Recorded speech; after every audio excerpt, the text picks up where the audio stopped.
My favorite quote that I always start all topics or talks like this is from Brian Tracy. I don't know if you know him, he's a business writer. But he says the foundation of all success, both personal and professional, is clarity. In other words, what are we doing? So the first thing I'd like to do is ask how many of you make your living in marketing, by doing marketing. Okay, just need to know who I'm talking to. And you took your morning and you came over here, which I appreciate. Is there anything in particular that you want to get from this conversation? So I can see if I can make sure to answer that. Okay. When you have multiple messages on Okay. limited budget, how do you decide what your priority is? That's what the whole topic is about. Okay, great. I'll try to address that. Anybody else? I mean, we haven't even started yet, but I'd like to fulfill expectations if I can. Okay, well, I told Stephanie when she asked me to do this, I said she had seen it before or heard about it. I said, may I expand it a little bit? And I promised her I'd keep the expansion short, but take it from the general to the specific. This is our agenda for the day. Khalil, is that in the, I don't know if that's in there, but anyway, with your permission, this is what we'll do. I'm going to define the USP and what we're talking about, discuss why it matters, talk about the most important question in marketing, and then go through the three steps you go through to develop a USP, and then hopefully I'll answer questions. And this is two-way. I've heard me speak before. I get a great deal of benefit by hearing questions. It helps me refine what people want to know about. So if you have a question or a comment, just shout it out, raise your hand, whatever, okay? Sound good? Good. Okay. This is the general part. There are 4 functions of every business. Every business does 4 things. No business does more than these 4 things, okay? That's a strong statement, but it's a fact. And the 4 things are guide the business, get the business, do the business, and administer the business. Any business that's going to succeed has to be at least good at all 4 of those things. Okay, guidance. That's your vision for your company. That's the culture of your company. That's plans, that's goals, that's building a team. That's accountability, that's incentives. It's all those things about leadership. Customers, what I have there getting the business is marketing and sales, which we'll be talking about. Production is delivering on what you sold. Okay, and administration is all the things. Now, we don't have a lot of independent business owners in here, but the way I say it, administration is all the things you never thought about when you started business. It's taxes, it's IT, it's email, it's payroll, it's hiring processes.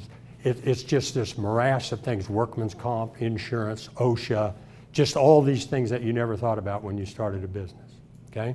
So you have to be good, any business, and for you marketing people, this is all in a context. I think I'll pull it together. You have to be at least good at all 4 of those. If you think about it, if you can produce it, if you guys can do digital marketing, but you can't sell it, you don't have a very bright future. If you can sell digital marketing, but you can't deliver on it, not very good, right? If you can sell it and deliver on it, but you don't pay your taxes, you don't do your invoicing, people can't get a hold of AR, get their questions answered, things like that, you're not in very good shape, right? And if you can do those 3 things, but you're a rudderless ship, you don't know where you're going, people don't know what to believe in or what they're doing, you're out of business. So you guys got the concept? My dad used to tell me marketing is everything. And when he said that, he didn't mean marketing is the only thing.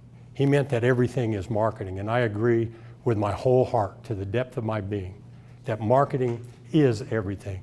Can you think of a company that people buy from because of their vision? And if you can? Apple. Perfect. Did everybody hear that? Apple. Can you state their vision? I mean, you don't have to say it exactly, but.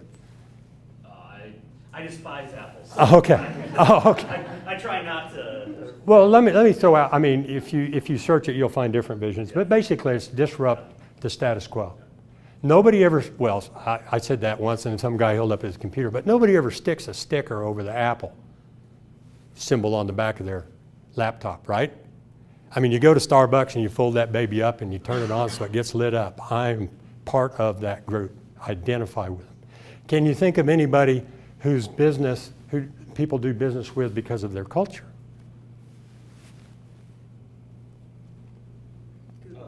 Pardon? Google, excellent. Zappos. See, that's why I asked you guys. What I'm thinking of is Southwest Airlines. That's what they're known for, right? Okay, can you think of anybody who does business because they're excellent at production, meaning delivering their product? Amazon, perfect. Anything more mundane? UPS or FedEx? UPS, FedEx, yeah. Pardon? Starbucks, McDonald's, Chick-fil-A. Anybody ever go to Chick-fil-A? There was a Facebook post on on Facebook this morning, and they were at least 40. This person was at least 40th in line, and they said they ought to put another one in. However, I'll get through here as fast as I get through McDonald's. 40 back. Okay, so they're known for that. That's part of who they are. Anybody know anybody who's well known because of their administration? Locally, Paycom. Who said that? Yeah, excellent. Paycom was the answer. You can kind of fuzz these two up a little bit, but I would put Amazon Prime in that. You don't necessarily, that's producing and delivering, but that's shipping it out and getting it the next day and all that. But their administration, it's easy to do business with, right? Okay? So you can see the point is that if you really want to be good at marketing and be well known, you need to address all of these things. As a business coach, that's the kind of thing I work on, not just marketing. And by the way, I don't compete with you guys. I cause my clients to acquire you guys when they think, well, it's too expensive. Okay. In the materials that went out, we talked about why should I buy from you, never again compete on price, okay? I want to put a couple of numbers up here just to show why price is important. Everybody kind of knows price is important, right? I mean, that's where the money comes in, but yeah. Well, I just wanted to show you a couple of things that usually shock my clients. Don't even have to know really what I'm talking about, but suffice to say, if you have 35% margins, that means the difference between what you sell something for and the cost of selling it. So I sell a dress for $100, it costs me $65. And I have a 20% reduction for a sale. Or maybe I compete because my competitors are out there and they're scaring me to death, so I got to go down in price. My business has to go up 133%. That's double plus a third more to keep my gross profits where they were before I reduced my price. Makes price look a little more important, doesn't it? I mean, people surrender in advance on price every single day. They're presuming, oh, I need to go down some story you heard somewhere, so they surrender in price. When you understand what happens when you surrender on price, maybe it gives you a little pause and you think, I'm going to try to think of something else. And there are lots of something else's. On the flip side, price increases. One of the toughest battles I have with every client that I have is to get them to raise their prices. Why would people be reluctant to raise their prices? Stop doing business with them. Louder, please.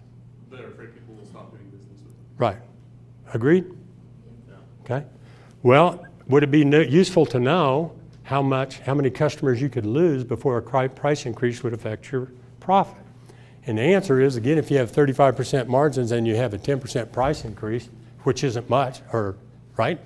I mean, I can get my clients to do that and usually they don't lose any customers. You can lose 22% of your business before it affects your profit. So you'd be making the same money and working almost a fourth less, okay? And just so you know, you're in marketing and just to have this in your heads, pricing is your own head trash, okay? If it really is. When I go out, some people bid contracts and a computer makes the decision, you know, so the number is it. But in almost everything else, pricing is our own head trash. I'll do a talk on that in the future. But people are scared because of anecdotal things.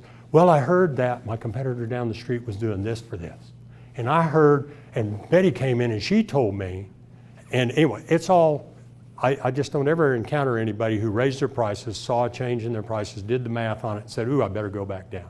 That's never happened to me, okay? So anyway, I wanted to give you those things on price to show you why it matters so much, okay?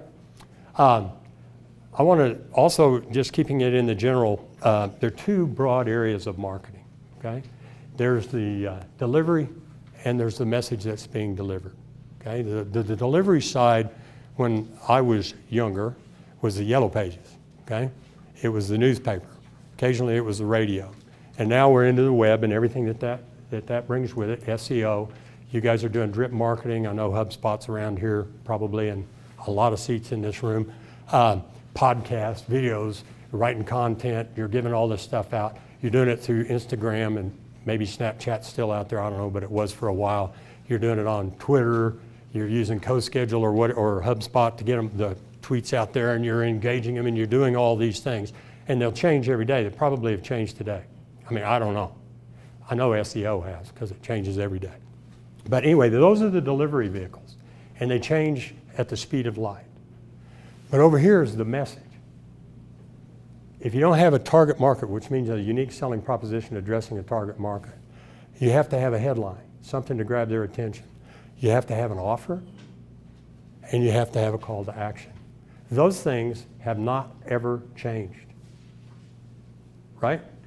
I mean, sometimes the headline is the video arrow. Somebody will punch that. But now the people don't want to watch the videos. They want to read the videos while they watch it quietly so they don't bother the people in the room next to them, right? But the message has to be there. If you're excellent at this and you're not any good at this, it's kind of like the 4 areas of business. You're not going to accomplish anything. Agreed? If you're just superior at this, you have the best headlines and you have the great offer that compels people to call you as soon as they read the ad, but nobody reads it, you're kind of toast, right? So anyway, I just always look at it that way. I am not here today to tell you guys where to put the button on your web page. You know that better than I do. And I've got a guy, Khalil Benelli Haj, in the back who does that stuff for me, and he's really good, and thank God I have him because I'd be lost. I don't know that stuff. I think I do know this stuff. And we're going to just talk about the very first one today, okay? Any comments so far? Any insights? Did I say anything that, I call them blinding flashes of the obvious. Usually the things I talk about, people already know, but they didn't realize it. So any takeaways from what I've said so far? Any insights, any realizations? Well, having worked for a couple of organizations that you've done work with in the past and watching them do that, it was amazing to see the transformation and basically you were doing more with or earning more by doing less. And did I get you the check yet, or is that coming? Thank you. Thanks, Terry. I just wanted to ask you on your previous slide, the 4 areas that the business does, or I guess it's one left. Unfortunately, the 5th one is lose business.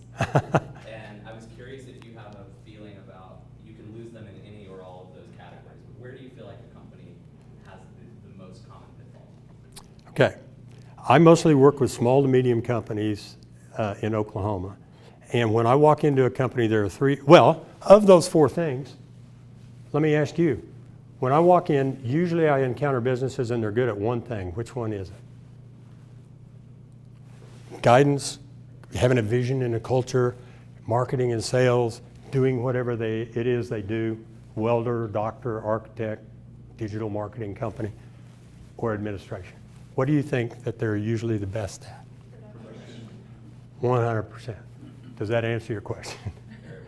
I've had $80 million revenue companies. That be kind of the top end of the companies that I've worked with recently anyway. And they're just good at that. So, wow. So when I walk into companies, I don't believe I've ever walked into a company the size I deal with who can tell me what the vision for their company is. When I ask people what it is, I ask them this. I say, what do you want? That's the first question I ask of any new prospect that I'm dealing with. What do you suppose I hear the most often? More money. Pardon? More money. More money?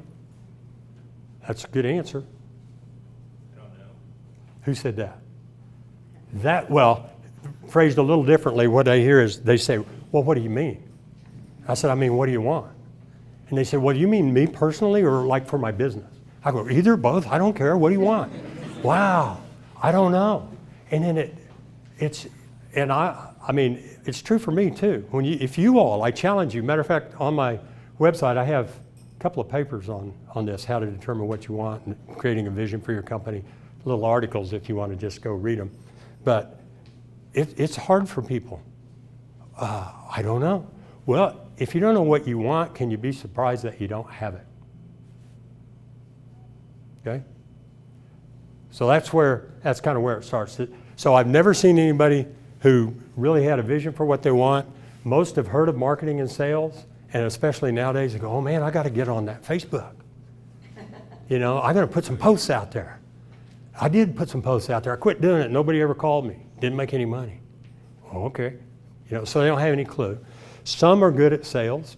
Sales been around for a long time. Sales being closing the deal that marketing brings. That's kind of a loose definition. And administration. The first sign of administration is good books, accounting books.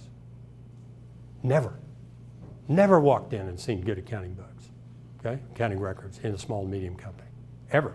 Even people who use QuickBooks and kind of get it in there, they have books sufficient to use to pay taxes or to satisfy their bank so they can get a loan, but they don't have books that they can use for the highest purpose of books, which is making decisions about the future. That's another talk. So anyway, they fall in those three areas. Whichever one's the weak link, you know, is the one that's going to kill them. So thank you for the question. Okay, USP defined, unique selling proposition. As my son who's in the Army, he says that's a TLA. So what's that? That's a 3-letter acronym that stands for unique selling proposition. So we got to come up with a TLA. This is my definition, I think. Maybe I got it off the web somewhere, but I don't remember where, so I'll just say it's my definition. It's a reason other than price to choose you over the competition. Okay? When you present your offer, whatever it is, to people, they are looking to differentiate you from other offers. And if you don't give them a reason to differentiate, they will default to price. Same with you. Okay? Just think about it. Just think about your buying behaviors. You want a reason other than price than to choose you over the competition. And I want to give you some examples of people. Everybody, you guys know Patagonia? It's a lot bigger in Colorado than it is here, but this is the last part of their 2-sentence vision statement. And it's to use business to implement solutions to the environmental crisis. And I tell you, I don't know about here, but in Colorado, you wear that P as a badge of honor.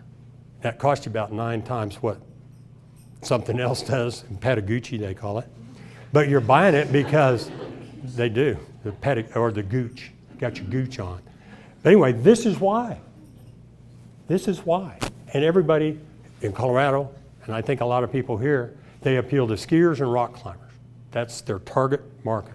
But they have all these other people who buy into this, okay? Anybody know Lululemon?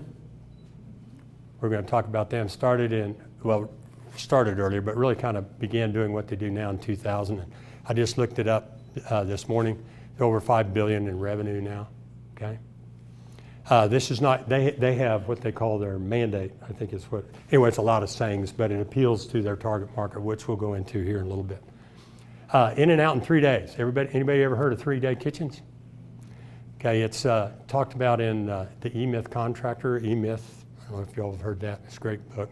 E-Myth Contractor, guy came, well, after a whole long story that the book is about, he came up with the idea, I'm gonna do 3-day kitchens. In and out in 3 days, or it's free.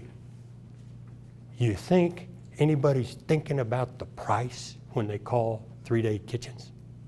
The wedding's in June and it's May 15th and everybody's coming over here, oh my God.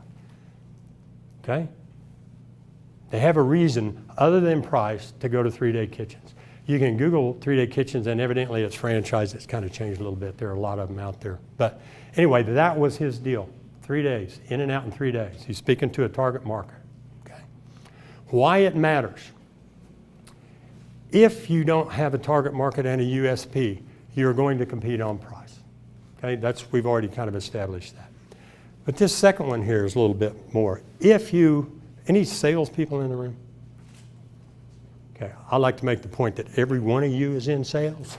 But anyway, if you are unsure of your advantage, you're going to not have confidence.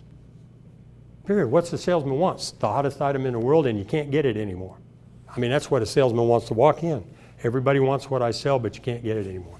So I've got a couple left. Premium price.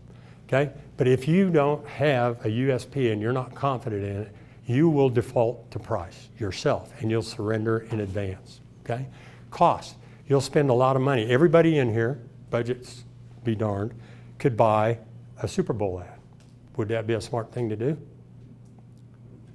Right. You're marketing to everybody, you're marketing to nobody. Right? And you spend a lot of money doing it. And focus. Once you've identified your market and you start drilling in on it, you're paying attention to them, you refine your product, and it builds and builds and builds.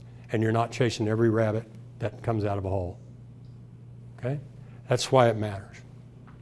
Now I wanted to talk, everything that we'll talk about from here on out is in the context of this, and I realize that should be whom you are talking to, but it's a little awkward. So who are you talking to?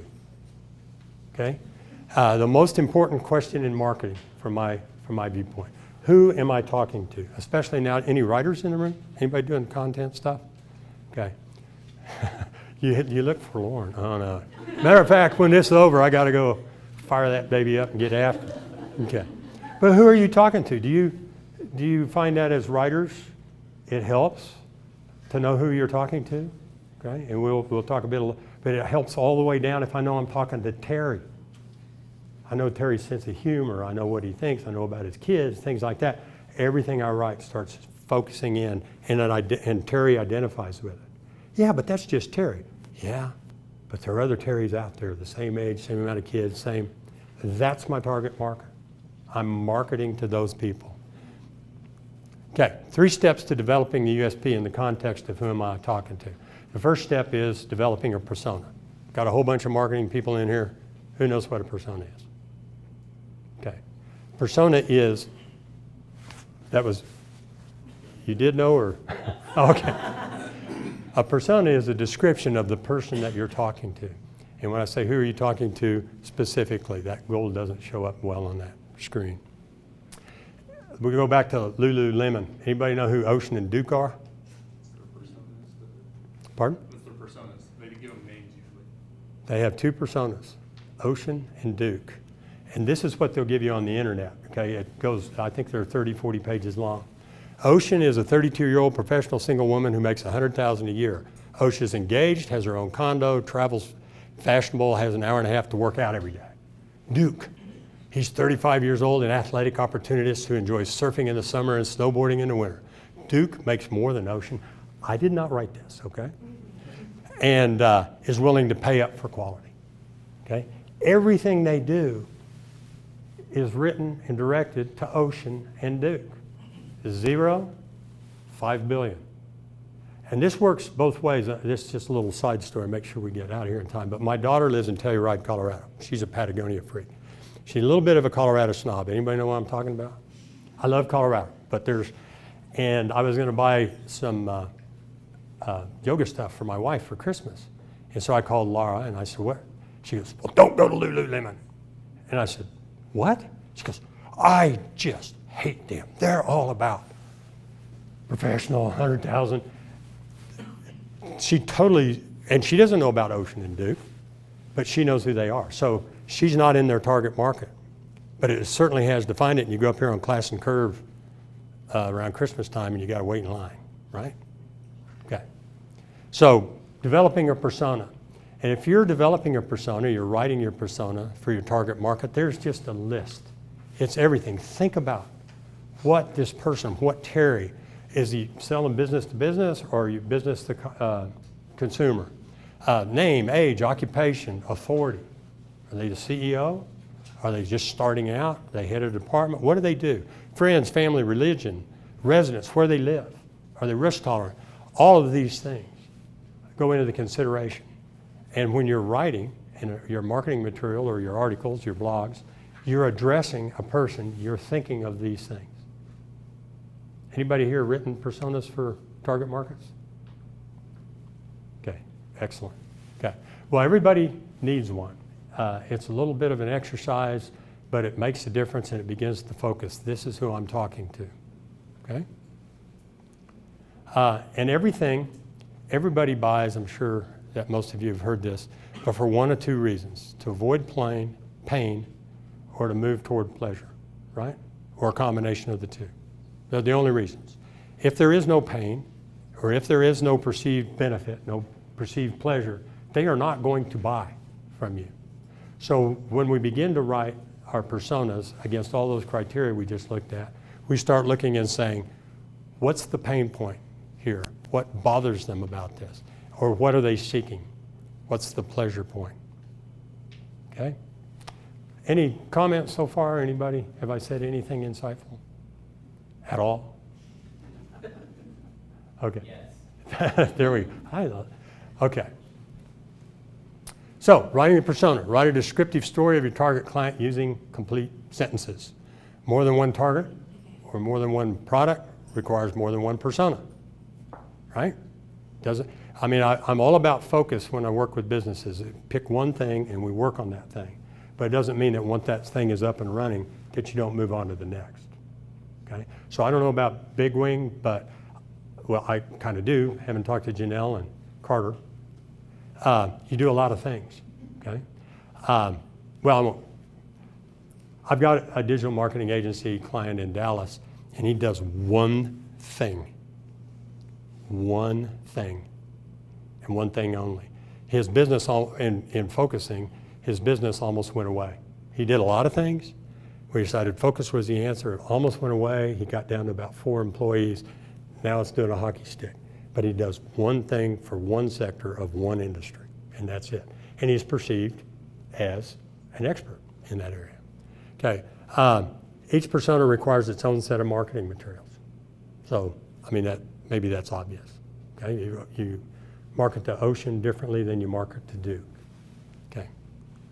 Step 2, points of difference between your company and competitors. These are just the types of questions. I have a workbook, tell you about it, that you can download from our website for free somewhere. Anyway, it'll be on the last slide, but it has all these. You don't necessarily need to write all these down, but it gives you more suggestions and things to think about. But what do your competitors do well? What do they not do well? What do they guarantee? Okay? Your customers' thoughts. Our best customers say blank about us. The customers who hate us say blank about us. How do you want to be known in the future? I wanted to have an answer this question that people, they ask about Big Wing and they say, oh, you're the guys who, what? Okay? So we're trying to get to that and coming up with the points of difference. And I like to point out something here. There's real or preemptive differences. The iPhone was certainly a real difference, right? It was disruptive technology. It's changed the world. Anybody want to disagree with that? Okay, that's a real technology difference. Most of us are not going to invent the wind-powered automobile or the next iPhone, right? But there's an alternative to that. There's a preemption. The art of, Claude Hopkins, who we were talking about this morning, calls it preemptive imminence. Anybody know the tagline for Enterprise Rental Car? We'll pick you up. Thank you. We will pick you up. Could Avis have said that? Could Alamo, Budget, Fox, anyway, whoever, they all could have said it. But they claimed it first. Claude Hopkins did anybody ever heard of Schlitz beer? Or am I dating myself too far back? Anyway, Claude Hopkins in the 1920s took Schlitz beer, which was one of many breweries in the United States at the time, and he described their cold filtering, steam sterilizing process for packaging their beer. And it acquired, within 6 months, it went to #1 brand in the United States and acquired a reputation as the coldest, freshest beer in the United States. Interesting fact. What might that be? They don't have any control over how cold the beer is. Well, every beer brewery in the United States used the same equipment purchased from the same manufacturer. But he claimed it. We can do that too. We can be the best communicators in the industry. We can be the home. Well, anyway, we'll go on and on, but It doesn't have to be the next iPhone. It has to be what you claim for yourself. Drive that stake and say that's who we are. Matter of fact, anybody know what Starbucks is? Their little tagline about who they are and what they are? It's the third place. Anybody ever heard that? This won't have the same impact because not that, but they claim to be the third place. They're not home, they're not office, and you can tell it when you walk in. Big old cushy chair, little place to put down, put your earphones in, put your feet up on the chair. They're not trying to get you in and out and say, well, I mean, they're going to sell you a $7 cup of coffee, but they're not trying to run you through like McDonald's is, out the door, out the door. They're the third place. Well, in the Oklahoman this morning, Brent, there's a coffee shop opening in Moore, and I guess it's probably not going to, it affected me, but their thing is, we're going to be the third place. I thought, you guys, but if you guys didn't know that before, you're not going to. So they didn't, Starbucks hasn't completely staked out their third place idea. But if Alamo says, we're going to pick you up too, right? Kind of weak.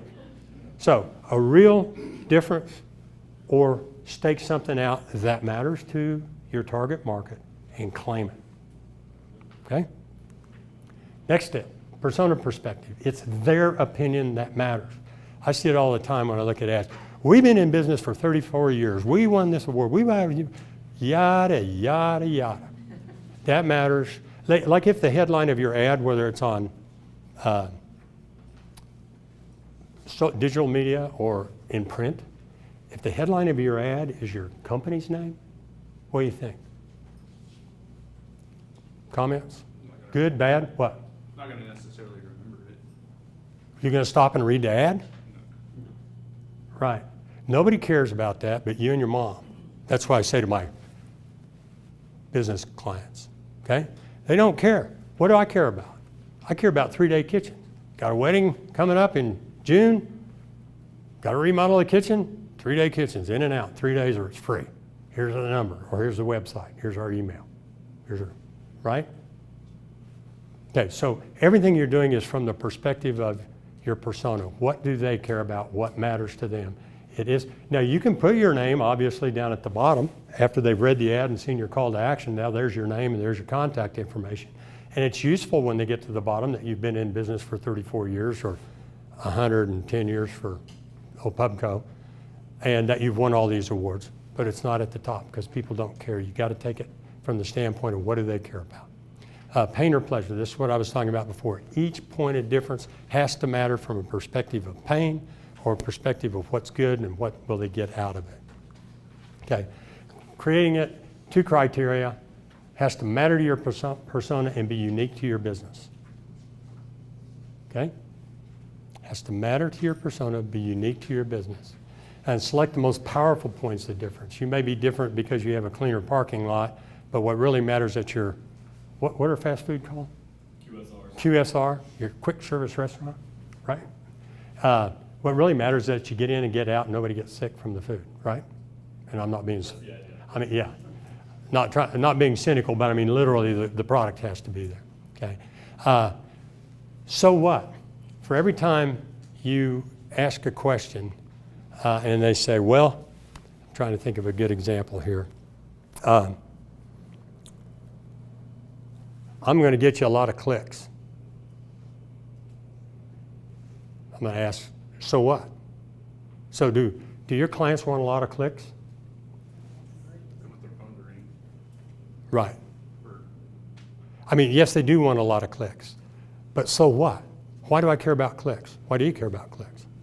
They want more business. They want more business, okay? And that's really good. What they really want is business. So what? Do I really want a bunch of business from people who are going to beat me up and try to get my price down and not pay me on time and cause me to have to work a lot? I mean, this is taking it on down. No, that's one thing I work with businesses all the time. They chase sales.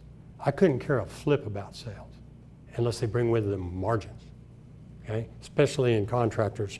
I work with a lot of contractors and they want to get a big sale and say, we did 25 million last year so they can tell people at a cocktail party. They also lost $400,000.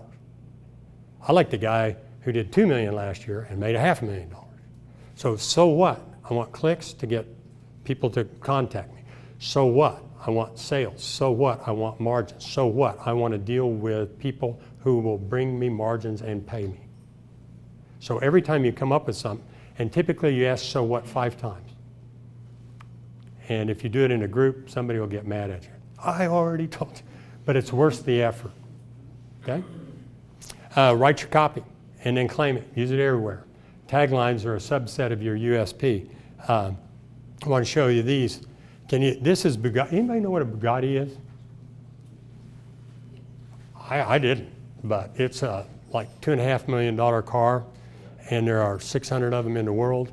And if you qualify, they fly the car to you from Volkswagen bought them, but they're obviously Italian.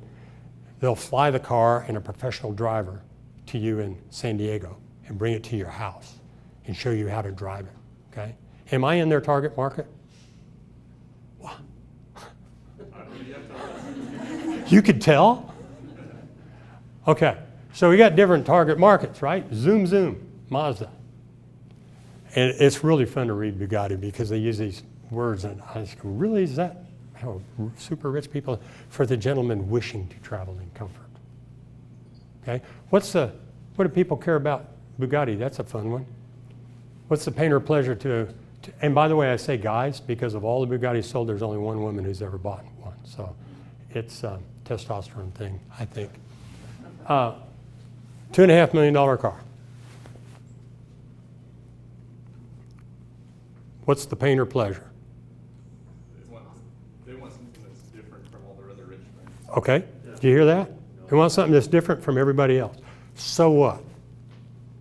Shows that they have, that they qualify for it. There's an exclusivity. They're in the kind of an exclusive club. So what? Makes them feel better about themselves. Okay. You don't have to worry about maintenance if somebody else. So you do know about, well, actually, that's one of the things they do. If you have a flat, the tires, the oil, the clutch, it's all covered by Bugatti. It's because the car's worth about $100,000 and they sell it to you for $2.5 million. It's kind of like Patagonia. They'll give you free clothes. I mean, if you wear it out ever, they'll give you another one. But that's because you bought 6 when you bought the first one. They just didn't give them to you. Anyway, that's Bugatti. I mean, I kind of look at it as they have 2. I'm sorry? No, I was laughing. Oh, yeah. Well, it's true. I mean, you look at the price, you go, are you kidding me? Margin on clothes is ridiculous. Pardon? Margin on clothes is ridiculous. On Patagonia, it makes ridiculous look ridiculous. I mean, seriously. But it's made with recycled polyester.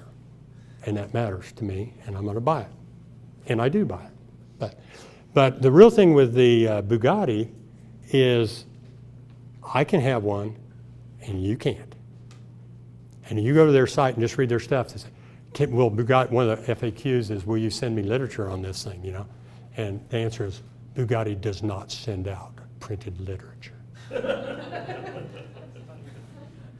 So they made me mad. They don't care. The guy in San Diego, or I don't want to pick San Diego, wherever he is, cool. You can't have one. Okay? Make your house look bigger. I pulled that one from the 60s. All the cars, I'm presuming most of you weren't here in the 60s. I was. But cars were getting really big. Really big. Everything was getting big, and Volkswagen was over here competing with the Bug. And that was one of their marketing campaigns. They understood their market. It'll make your house look bigger. Park this little car out in front. Okay? So, anyway, that basically is a bird's eye view of creating a USP. Any questions? I want to point out, you can download. Khalil, do you know?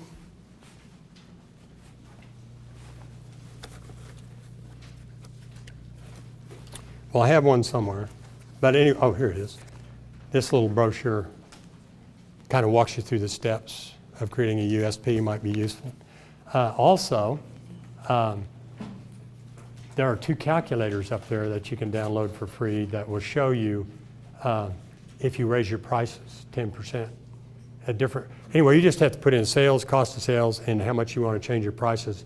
It'll tell you how much more you have to sell if you reduce your prices, and tell you how much less you have to sell if you raise your prices. Anybody in here just totally independent business? Okay.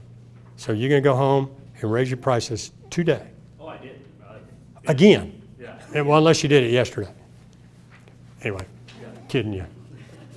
But when you see that, and you people who are in marketing, that's a discussion to have with your clients. You won't be scared of those things. When you show them some facts from behind, you go, wow, you know. So, any questions, comments, blinding flashes of the obvious, or just so complete? You either one already knew it all, or it was so clear. Yes, sir. So, in terms of listening to your audience, and you've got your customer thoughts, and what our best customers say, what our worst customers say, what do you usually advise clients when you have a relatively overwhelmingly positive customer feedback, and how they should approach the continual crafting of the message and so forth? Because I guess what I'm thinking is that you're always thinking, well, am I getting all the negative that I need to be hearing, or Are they telling me the truth? are they? Yeah, and I think in the case I'm thinking of, I think we are getting the truth, but I still, the sort of devil's advocate in my head says, well, yeah, but there's bound to be people who are just not talking, who maybe have some negative ideas. But What business are you in? we're performing arts. Okay. Well, I don't usually have people with the problem that I'm getting too much positive and no negative. I'm not saying it's too much. I'm yeah. just saying it's You want to be not sure. positive, and so I've always just concerned about, are we covering the negative? Right. Got a bunch of marketers in the room. What are your thoughts? Raise prices. Pardon? I say raise prices. Just a minute. Somebody totally got it. You're going to find, yeah. I mean, that's actually, there you go. Yes. What are the common barriers or issues that you find when you're consulting with companies, businesses, owners to raising prices, to focusing in? How do you overcome those? Well, as I think I said, it's the hardest fight I ever have, and it starts right up front. And part of the issue is I want to change their thinking. Okay. So what the hardest issue is, they're reluctant to do it, and they give me endless streams of almost the same thing every time. My competitors, they'll name somebody, I lost this contract, they did all these things. And what I try to get them to do is pick, if you have more than one product, pick an area and raise the prices. And you have to test and measure, just like you guys do A/B testing, I'm sure, and test your headlines and so on. You have to know what you were doing before so that you can see the difference. But it's just as a point where, and actually the thing that, those charts that I gave you, that's why I do those. Because I say, look, you want to raise 20% over the board and you're at 35%, which isn't enough, you can lose, it was like 40% of your business and it'll stay the same. So let's do it. That gives them courage to at least try it. And once they try it, I mean, what happens is they don't ever lose anybody. People, when you're talking, different industries sell different things, but walk up to somebody coming out of Dillard's, or if there's still any brick and mortar stores around, without being too much of a creeper, and just say, hey, how much did you spend? They don't know. All about $100. Go see your receipt. $126. Now you'll find somebody to prove me wrong who knows exactly what they spent, but I do that. They don't know. So it isn't that price. So I have these conversations until they try it. And then, but you have to track what happens, because they will come back to you with the one person who said, well, I'm sick and, well, I had a landscape company and they had about 400 customers. And so I kept telling him, you got to go up, you got to go up. And we went up about 30%. He hadn't raised his prices in a number of years. So he sent out a letter to everybody. And he said, well, I said, how's it going? He said, well, so far I hadn't lost anybody. Then he called me that day. Oh no, what happened? He lost the guy. It was his next door neighbor. And it was for a $5 a week increase. And the guy circled the increase and put it, I go, pfft. I said, what do you think about your neighbor? He said, he's a royal pain. I said, good. No extra charge for getting rid of the idiot. Yeah. Okay. Sergio. Because to what you just said, I have a small restaurant. I'm very stubborn, and for like 2 or 3 years didn't raise prices. Someone made me change prices, but I was super scared. I was really afraid. Made the first change. I didn't want to lose customers. It helped. met Martin and she's like, you need to raise prices. First thing you need to do is raise your prices. Martin, I want to lose my customers, I'm afraid. You have to do it, we raise prices. If we lost 3% of the customers, that's the most. When I, online or stuff, I see a reviews like overpriced or something. If people is not willing to pay those $2, $3, $5 extra, I'd rather not have it. Right. Not be my cost. Right. So thanks for that testimonial. Did that answer your question? I don't know if we wandered a little bit. The first thing is to look at what difference it makes if you did lose business. Then convince them to do that, and they will find out they will not lose business. And so they're just making more money. Then go over to the price increase sheet and go, wow. Any other questions or? Yes, sir. I'm having a little bit of trouble figuring out how to ask this because I'm a visual person, so I have Okay. versions of this on a whiteboard in my head. When it comes to writing personas, I'm thinking about who you're talking to. I know a lot of it is who you're talking to, a lot of it is that gives you a mechanism for determining who you're not talking to. I'm wondering a little bit of a chicken or the egg sort of thing. How much of your persona writing is intuition and how much of it is data? How much of it is based on the success you've had with existing customers and how much of it is based on the kind of customer you want to have? Good. That's a great question. If your existing customers are exactly what you want, then know everything about them. My dad was a writer. Went to professional writing school in OU back in right after World War II. But he always told me, he said, good writers are speaking to somebody. And I don't remember who Ernest Hemingway was. I know who my dad's was. It was Cleo Cross, the wife of George Cross, who was the president of the University of Oklahoma. Literally, everything he wrote was to Cleo. And the reason was she had a certain sense of humor and she appreciated, thought he was funny and all this. So he's writing with that presumption that, hey, she thinks I'm funny, and his stuff did well. So an absolute person. And if existing customers help you with that, and you have, boy, if I had 30 of him or her, that's what I want, then write it to him or her. Absolutely. If you don't, then you kind of got an Ocean and Duke, well, whoever wrote Ocean and Duke probably had know who they're talking about, and then throw in a couple of extra things. Yes, sir. Question with regards to pricing strategy. I've seen a lot of businesses get in with sort of quote unquote price skimming, so they're pricing higher in order to not, or they're fearful of that, raising prices, in little increments and then sort of like, ooh, in your experience, do you see a lot of that happening now where they're like, well, people perceive price, as a certain amount of people perceive price equals quality also, and so they go, well, this is what we are, people look at us and they go, oh, okay. Yeah, no, that's what Bugatti's all about. Yeah, no, that's one thing I like to point out you said price skimming. Okay, I don't really know what you meant by that, but I have another article on my website. What's it called? 7 Facts About Profit. I've encountered a lot of people, and maybe you guys do nowadays, who say things to me like, well, I want to make money, but not too much. Okay?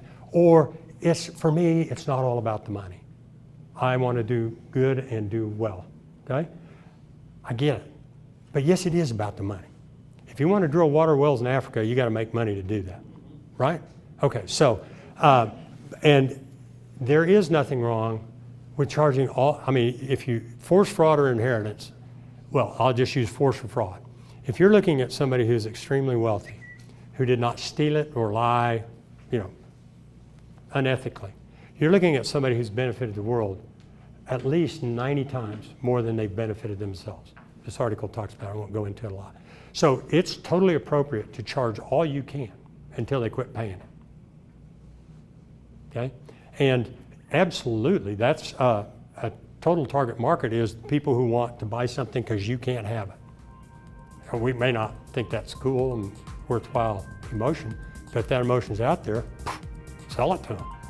Guys who make Porsches need to have jobs too, Did that answer your question? Okay. We're coming up right on Okay. 10 o'clock. So if there's any more questions, maybe one-on-one. Yeah, I'll be here, so I'd love to talk to you. Thank you.